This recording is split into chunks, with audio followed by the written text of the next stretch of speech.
tecnología y metodología, tendrás la educación que tú querías. El Poli ya está aquí, es para ti, está para mí, sí. Te acerca a la universidad para que vayas más allá. El Poli ya está aquí, es para ti, está para mí, sí. Para que puedas progresar y así llegar más lejos.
¿no?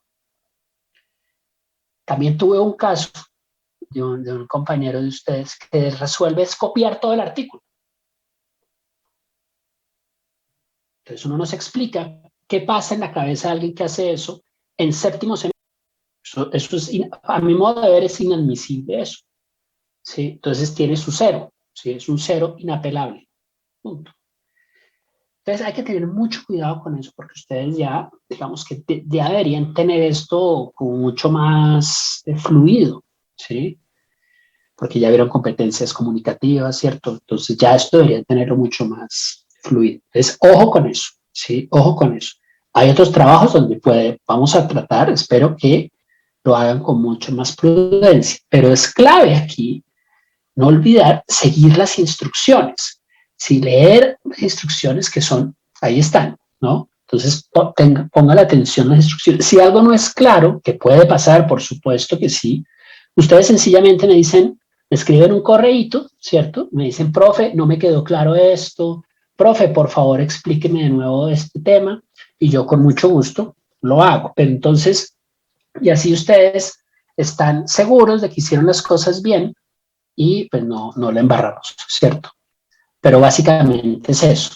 Bueno, ahora, como yo les comentaba, tenemos algunos inconvenientes con, yo no sé por qué, la verdad no sé, con que a veces reciben los links y otras veces no reciben los links, y entonces ahí hay una confusión que no he logrado como aclarar del todo. ¿Mm? Así que vamos a seguirlo trabajando a ver si llegamos al fondo del asunto, el problema, porque hay unos que me dicen, no, profe, a mí no me llegan los links, pero yo los mandé desde el lunes como si fuera hace un tiempo, no desde ayer, y no entiendo por qué no llegan si están matriculados en el curso. Entonces, pues vamos a ver qué pasa con eso. Entonces, eso es lo que les quería contar. Lo mismo con la infografía, ¿sí? Las infografías no he calificado muchas, pero ¿qué pasa? Que también he notado que me están contando otra cosa. Hay unas están muy bien hechas, muy bonitas, aprendieron a utilizar la herramienta, fabuloso. Pero me escriben de otra cosa que yo no he preguntado. ¿Sí? Es como, están definiendo qué es la colonización y la descolonización, y eso no es. Se trataba de hacer la estructura colonial. Solamente un trabajo de los que he calificado le apuntaba a la cosa. Hubo otro que estaba muy bien presentado, muy bonito, pero era como un recuento del tema de la colonización, que eso tampoco es. Entonces hay que seguir instrucciones. Nuevamente, ustedes leen con atención y si tienen dudas, me escriben. Profesor, no me quedó claro cómo era la infografía. ¿De qué se trata? ¿Vale? Bueno, eso es lo que les quería contar. Vamos a continuar nuestra clase, y hoy vamos a rematar el tema de la colonia. Voy a empezar desde acá para que se acuerden. Esta es la organización social de la colonia americana. Es decir, cuando hablo de América, hablo de toda América, ¿no? Hubo otro, por ejemplo, que me escribió sobre las colonias americanas. Pero si esto no, o sea, nuestra clase no es de historia norteamericana. ¿Sí? Entonces, ojo, porque, nuevamente, si ustedes fueran estudiantes de primer y segundo y tercer semestre, yo digo, bueno, listo. Pero a ver, vamos a ver. Entonces voy a ser muy exigente con ese tipo de cosas por ustedes también, ¿sí? Porque pues para eso estamos acá, ¿cierto? Ivana dice que siempre me han llegado. Sí, eso de los links es un misterio, la verdad. Yo les mandé hoy un correo esta tarde, como con todos los links otra vez, saqué los correos y los mandé otra vez como para estar seguros. Otra cosa que puede pasar es que lo reciban de pronto al spam. Entonces tienen que revisar en su spam del correo institucional a ver si de pronto es que llegan ahí. No sé, puede ser también. Bueno, entonces esta es la organización social. Esto ya lo visto la semana pasada, pero quisiera retomarlo. Los españoles están en la cabeza de todo. Ellos controlan todo, ellos mandan, ellos estructuran todo el poder desde Europa, desde un punto de vista europeo, ¿sí? Es decir, un punto de vista católico, es un punto de vista heterosexual, fundamentalmente. Así que, o sea, eso es muy problemático, ¿no? Es una visión de mundo muy estrecha, muy limitada. Luego siguen los criollos. Los criollos son aquellos hijos de españoles nacidos en América, que no nacieron en España, sino nacidos en América. Son hijos de españoles y de españolas, por supuesto. Ellos van a tener cargos como los encomenderos, los habíamos la vez pasada, hacendados, tenían cierto acceso a los cabildos, pero no podían votar, o sea, no tenían un real poder de cambiar las cosas, ¿sí? Tenían la opción de ingresar a comunidades religiosas, muchos lo hacían, y de estar al frente de parroquias. Otros se dedicaban al servicio como a ser soldados, básicamente. Por otro lado estaban los mestizos. Los mestizos eran hijos de indígenas con esclavos, por ejemplo, con afrodescendientes, o hijos no reconocidos de españoles. Usualmente se encargaban de tareas agrícolas, eran artesanos, carpinteros, albañiles, etc. Y también tenían la opción de ingresar al clero, aunque no llegaban a, digamos, a ocupar cargos altos, porque ellos estaban básicamente reservados para los españoles.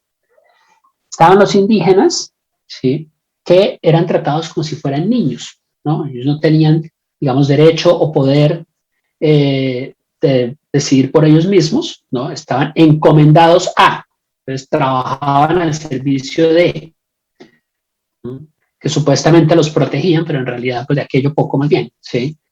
Y por último estaban los esclavos, que estaban en la parte más baja de esta pirámide de la infamia y de la explotación. ¿Sí? Estos esclavos van a estar ubicados en toda la región, lo que hoy sería Bolívar, que es la costa Caribe, y el Cauca, ¿sí?, el Valle del Cauca y el Cauca como tal. Bueno. Ahora, entonces, como les comentábamos, la economía fundamentalmente giraba en torno a al oro y a la plata, la explotación de esas dos cosas. Por eso México va a ser tan importante en este periodo, porque la plata mexicana es muy famosa, ¿sí? Entonces, ahí ellos logran una cosa impresionante, también el oro en Brasil va a ser una cosa impresionante, de la explotación fue, o sea, a unos niveles industriales, mejor dicho. Perú también es famoso por la plata, sí, por eso digamos que van a ser países, por eso, o sea, fueron muy importantes sus virreinatos en ese periodo. Bueno, pero hacia el siglo XVIII, más o menos, las cosas empiezan a cambiar en Europa. Entonces vamos a tener muchos conflictos bélicos, algunos de naturaleza religiosa, entre protestantes y católicos, que van a ser sumamente sanguinarios, una cosa de espanto. Y eso está arraigado en Martín Lutero, que era un clérigo, un teólogo alemán, que estaba un poco cansado y hastiado de la corrupción del Vaticano, del nivel de corrupción del Vaticano, y entonces él, en un acto de desafío, resuelve ir a una catedral en Alemania y clavar en la puerta 13 reformas que se necesitan, o más, creo que son más. ¿Sí? Y básicamente la idea de Martín Lutero era volver al primer cristianismo, ¿sí?, que practicaba y estaba fundamentado en la humildad, ¿sí?, muy lejos de la pompa del Vaticano, de los grandes gastos, ¿sí?, y sobre todo de un tema que era muy controversial para ellos y que a la par va a ser la causa por la cual la Iglesia Católica tiene tanto poder económico, y era las indulgencias. ¿Y eso qué quiere decir? Voy a repasarlo. Básicamente es que digamos que Joana Vargas, Joana era una rica comerciante ubicada en Florencia. Pero, pues, bueno, para lograr su riqueza, Joana, digamos que cometió uno que otro pecadillo por ahí, ¿sí? Envenenó a alguien, porque sépanlo bien, las mujeres eran expertas en envenenar a sus enemigos, ¿no? Ojo. Entonces, Joana, bueno, vamos a ver, se podía, ¿no? Joana dijo, aquí yo enveneno acá a y de pronto sí pasa desapercibida la cosa. Entonces era tremenda pecadora. Pero Joana ya, bueno, ya está mayor, ya empieza a temer la muerte, y entonces ella resuelve, preocupada, tiene su confesor, porque todo el mundo tenía su confesor, era parte del tema, ¿cierto? Entonces le comenta a su confesor le dice, no se preocupe, Johanna, no se angustie, que hay una forma en que usted seguro llega al cielo, tranquila. Primero, usted tiene que arrepentirse de todas las cosas que ha hecho. Y segundo, si usted, pues, es generosa con la iglesia, pues, asegura su puesto en el cielo. Entonces, Johanna decía, bueno, me suena la cosa. Efectivamente, le entregaba a la iglesia su palacio o uno de sus palacios, que Johanna tenía varios, por supuesto, y asegura con esas indulgencias su puesto en el cielo. Entonces, esto, por supuesto, hizo que la Iglesia Católica tuviera propiedades por toda Europa, básicamente. Y contra esto, digamos, es la crítica de Martín Lutero. Entonces, surge el protestantismo, de ahí su nombre, es una protesta. Y de ese protestantismo, posteriormente, esos protestantes van a ser muy perseguidos en Inglaterra, van a ser muy perseguidos en muchas partes, pero también van a ganar y van a empezar a ganar cierto poder. Por ejemplo, Enrique VIII, que fue un rey, les cuento yo, fue un rey bastante picarón, se casó 8 veces este man. Enrique VIII se casó como 8 veces. Y él se casó con una chica que se llamaba Ana Bolena, y Ana Bolena era protestante, y lo volvió protestante. Entonces, Enrique VIII decide romper con la iglesia, porque él estaba casado con la hija de los reyes católicos, nada más ni nada menos, Catalina de Aragón, y él decide romper con eso.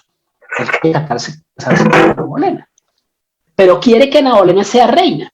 Sí. Y el Vaticano le dice, no, olvídese, si usted se casa, sí, por fuera del matrimonio, lo vamos a excomulgar. Sí. Entonces, él decide que él va a ser la cabeza de la iglesia de Inglaterra. Por eso los ingleses no son católicos, ¿sí? Ni son, digamos, son anglicanos. Él creó esa iglesia para él y era el jefe de la iglesia y se casó con Ana Bolena a la brava. Bueno, eso fue un rollo. Entonces, de ahí van a salir los del Mayflower, ¿sí? Que van a llegar a Estados Unidos, la parte norte de Estados Unidos, a Massachusetts. De eso vamos a hablar un poquito más adelante. Entonces, esto era un poco lo que pasaba. Y por eso ese clima en el siglo XVIII estaba tan caldeado, estaba tan complicado. Y por otra parte, sí va a crearse un movimiento que se va a llamar como la iluminación, ¿sí? Y es que van a empezar a hablar de los derechos ciudadanos. Sí, ya vamos a empezar a cambiar de ser súbditos, calladitos, obedientes, a hablar de ciudadanía, de tener derechos, poco a poco. Entonces esto va a ser un problema posteriormente, ya veremos. Bueno, tenemos un sistema que se llama la encomienda, ¿sí? Y este sistema tan simpático va a ser el responsable de la desaparición de cerca del 80% de la población indígena, ¿sí? Y de la mano de obra, ¿sí? Porque como ellos querían explotar en esta velocidad y en estas cantidades industriales, pues no daban abasto. Entonces ahí empieza el tráfico de esclavos desde África. Esto es hasta el siglo XVII más o menos, ¿sí? Que es una canallada, como les decía la vez pasada, ¿no? Porque era el secuestro de hombres, mujeres y niños a la fuerza, meterlos en un barco en unas condiciones espantosas y enviarlos a este nuevo mundo a ser maltratados, torturados, bueno, se hizo de todo. Entonces, todo esto va a ser obra y gracia de la colonia, ¿sí? Aquí va a empezar a funcionar entonces la encomienda, que es básicamente que se le encomendaba a alguien, ¿sí? Para que manejara un territorio, lo gobernara, lo explotara, le pagaba un tributo al rey y él se quedaba con otra partecita, ¿sí? Eso es como un poco la base del tema, ¿vale? Yo se me olvidó lo de la asistencia, ustedes me disculpan. Bueno, entonces vamos a tener la minería, por supuesto que ya hablamos de eso, ¿sí? Se efectuó en muchas regiones del país, pero va a tener sus problemas. Y era la ubicación de las minas naturales va a estar en sitios muy remotos, entonces la extracción va a ser sumamente complicada, va a ser muy difícil de sostener, digamos.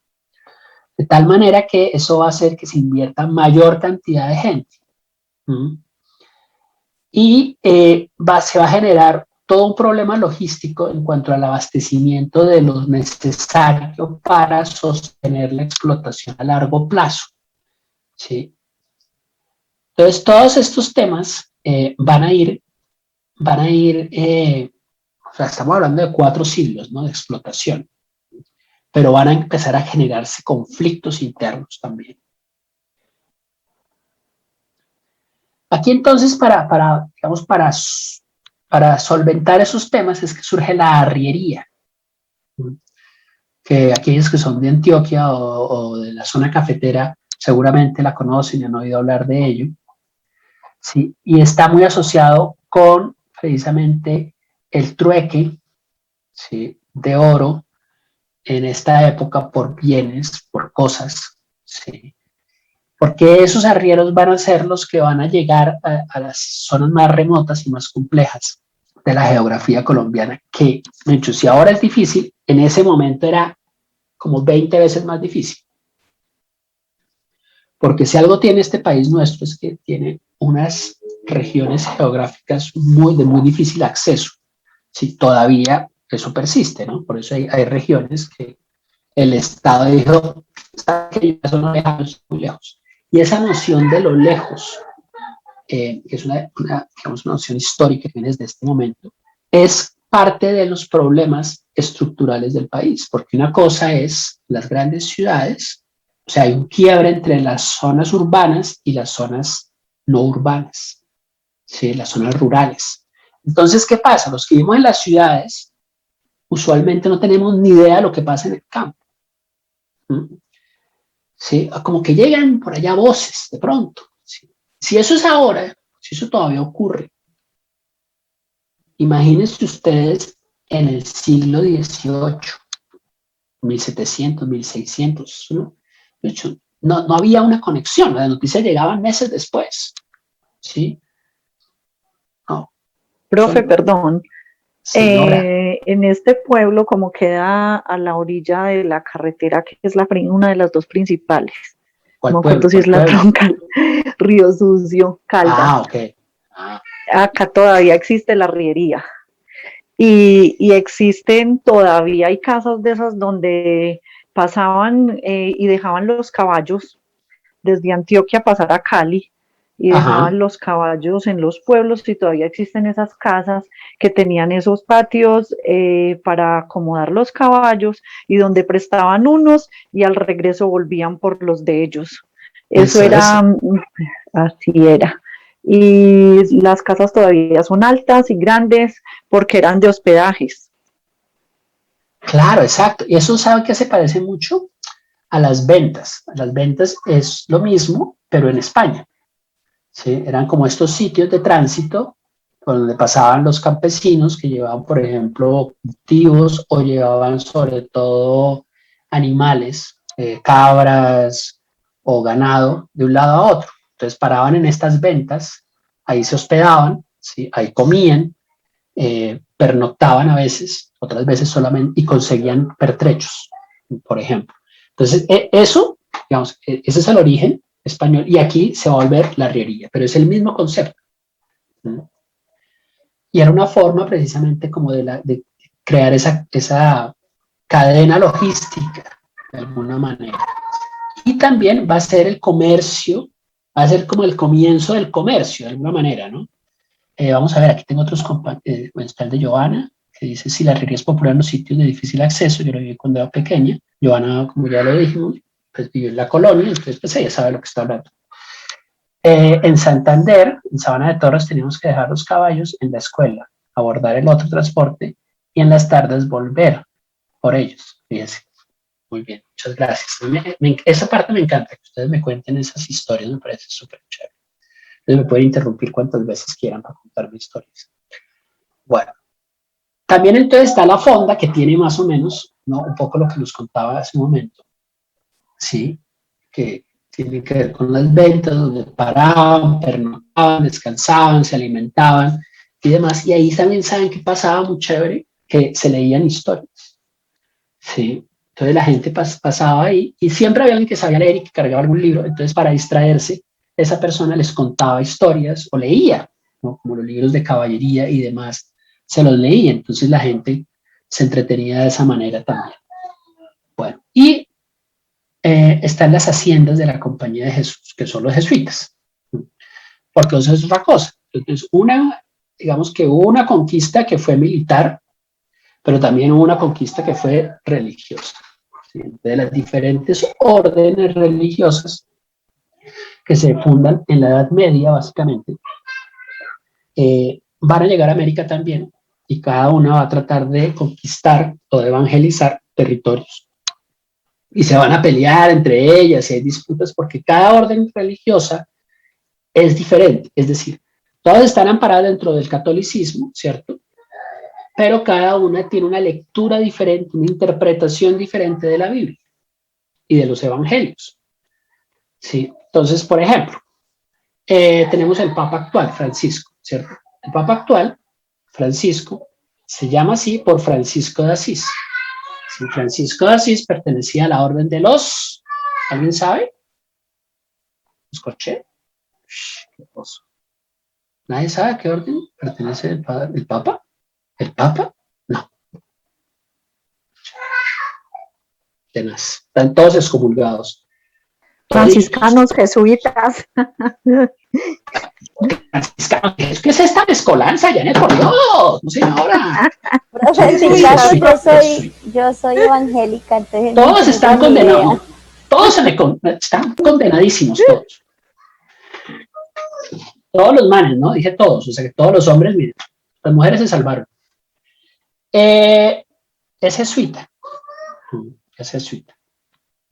Entonces estos jesuitas, yo no puedo hablar más de los jesuitas. ¿Jesuita o franciscano? No, usted mezcla ahí franciscanos y jesuitas, hay una mezcolanza ahí como raras. Pero sí, los jesuitas son franciscanos, porque es Francisco Javier, que es el fundador de la orden. Se salvó. Quedaba en el purgatorio. Bueno, la cosa es que ellos, que son muy organizados, los jesuitas, y súper vivos, y yo no debería hacer esto porque yo fui formado por jesuitas, pero ellos se encargaban de las haciendas, porque los españoles eran medio díscolos. Entonces los jesuitas muy hábilmente se fueron apropiando de haciendas y se volvieron súper productivas, porque ellos, a diferencia de los otros españoles, pues cuidaban a los indígenas. ¿Sí? Entonces ellos entendieron muy rápidamente que la cosa no era la brava, digamos, o a punta de torturas y demás, sino que los evangelizaban, obviamente, todos les cambiaban los nombres, por supuesto. Entonces usted va a encontrar muchos indígenas que se llamaban Mateo, ¿sí? Lucas, Zacarías, el santoral, Francisco, ¿no? Pero se volvieron haciendas muy eficientes, ¿sí? De alta productividad, digamos, sin necesidad como de tanto maltrato. Así que esto, por supuesto, posteriormente, ya lo veremos, les va a causar, primero, tener grandes riquezas. Los jesuitas son pues súper millonarios y tienen grupo económico y todo, son tenaces para la plata, pero también va a hacer que después, ya en el siglo XX, los expulsen de Colombia, los saquen corriendo. Bueno, esos son chismes. Bueno, ahora entonces ya cerramos el tema de la independencia de la colonia, que como ustedes se dan cuenta abarca hasta la actualidad, la estructura política, la estructura social, sobre todo está muy influida por la colonia, por la mentalidad colonial. El lenguaje está muy influido por la mentalidad colonial. Y de ahí viene lo que se llama la descolonización, que es tratar de destruir, digamos, como esas estructuras tan rígidas y tan anticuadas y retomar un poco la perspectiva latinoamericana, o sea, desde nosotros, una perspectiva crítica, donde impere un discurso propio. Esto sobre todo empezó a desarrollarse en Argentina, en el sur, eso se llama como un pensamiento del sur. Y ahí entonces empezamos a reformular la forma en que críticamente en que leemos la realidad. Entonces se le va a dar mayor voz a quienes siempre han estado excluidos, silenciados, como por ejemplo los indígenas, las mujeres, los afrodescendientes, y de ahí en adelante todos los colectivos y todas las variantes posibles, los homosexuales, no, lesbianas, toda la comunidad LGTBIQ, que siempre han estado silenciaditos, allá, calladitos, pero como si no existieran, ¿no? Y eso es un poco lo que vamos a ir trabajando. Entonces, como ven, son temas como súper transversales. Bueno, entonces quiero preguntarles, vamos a ver si ya los corché una vez con el tema de las órdenes religiosas, qué vergüenza, pero bueno. ¿Qué sabemos sobre los hechos que antecedieron la independencia de Colombia? ¿Quién se atreve? ¿Quién dijo yo? Pues por el chat, si están tímidos, puede ser por el chat, pero ¿qué sabemos de eso? ¿Cómo por qué? ¿Por qué se dio la independencia? No, en ese momento. Bueno, pues yo de lo poco que, bueno, o sea, de mi cultura general, la verdad, porque pues no he profundizado nunca en el tema, pero es porque hubo, digamos, como que hubo grupo de españoles que de alguna manera quisieron como ponerse en contra de otros grupos de españoles que también tenían poder, y pues digamos que eso lo que hizo fue tratar de apropiarse también de los terrenos, como de todo el tema del poder sobre la población, sobre los pueblos, y pues ellos desencadenaron también como esa lucha, pero fue una lucha casi que de ellos contra cierta parte de ellos mismos, pues eso es como lo que sé. Okay. Profe, también ellos estaban cansados de, por ejemplo, no poder ocupar esos cargos públicos que podían ocupar los españoles, de tener los derechos que tenían, porque ya podían ir a estudiar, otros no podían hacerlo porque no podían, por ser criollos o por ser hijos de españoles nacidos acá. Entonces ellos empiezan a organizarse. Ahí sale lo de, ¿cómo es que se llama? Policarpa Salabarrieta, que empieza a organizar el grupo y empieza a hacer que el pueblo se levante contra los españoles, contra el yugo de ellos, contra tenerles que dar todo lo de los impuestos y todo lo que ganaban, y se organizan y pues Policarpa muere, ¿cierto? Pero el pueblo ya tenía, como se dice, los ojos abiertos y vamos a seguir con esto. Y entonces ya después se da lo de la batalla de Boyacá el 7 de agosto de 1819, que es la independencia de Colombia, de la independencia así de los españoles. Bueno, ya, muy bien. Wow, un resumen bastante bien hecho. Pero no, yo me refería, está bien, pero yo me refería a lo que pasó antes. ¿Cómo por qué? Ok, no, ni idea.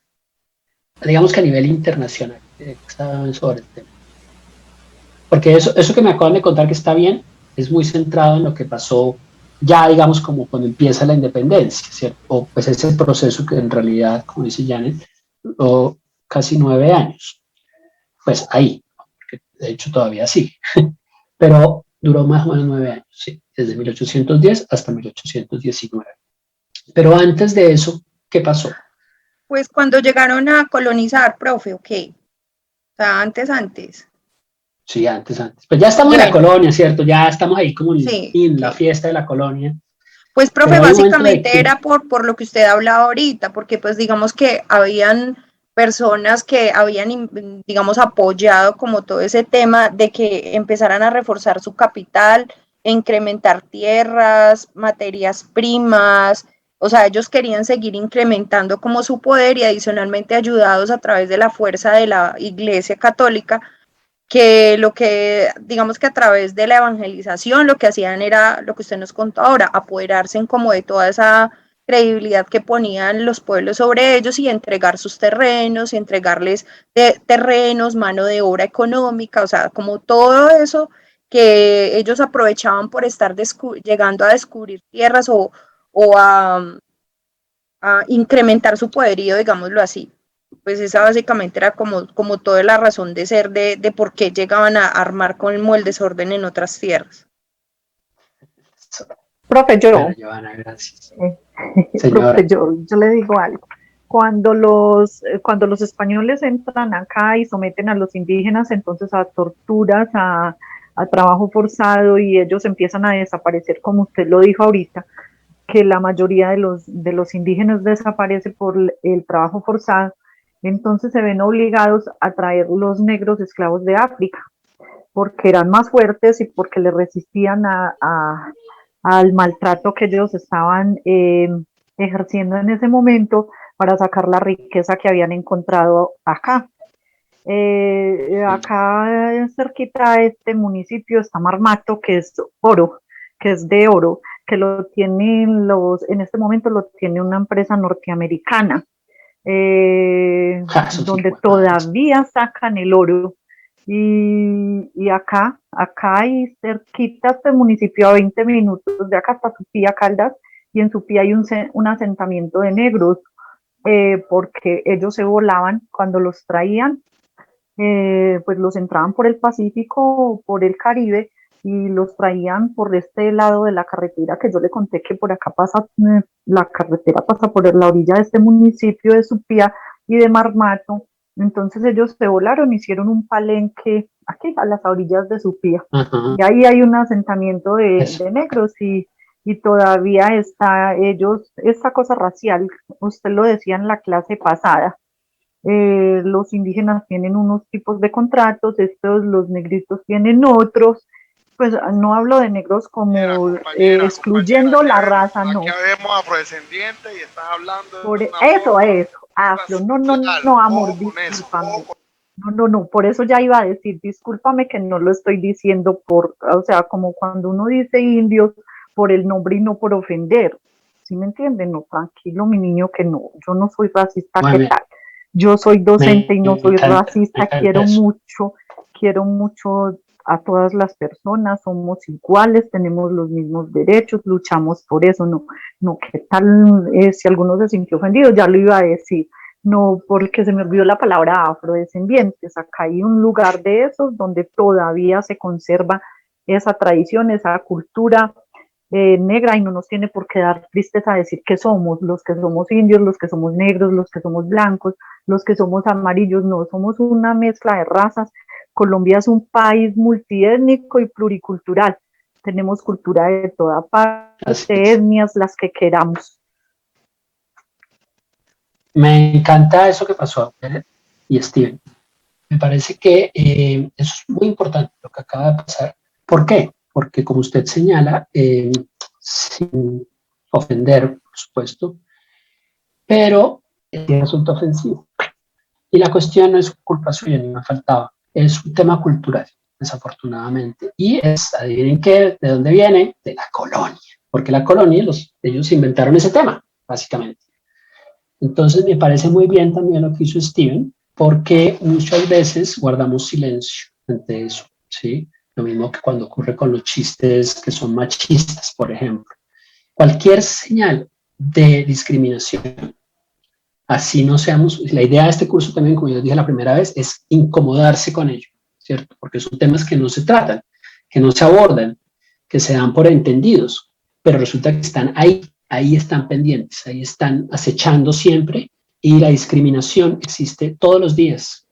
En todos los países, desafortunadamente, existe ese fantasma, esos asuntos que no se han abordado. Y eso es una deuda histórica que tenemos con estas comunidades. Por eso yo hago tanto hincapié y molesto tanto con el tema de los indígenas, de los afrodescendientes, de las mujeres, porque siempre han sido invisibilizados. Y una forma de excluir es el lenguaje, ¿sí? Entonces, claro, Janet se refiere a los negros, ¿cierto?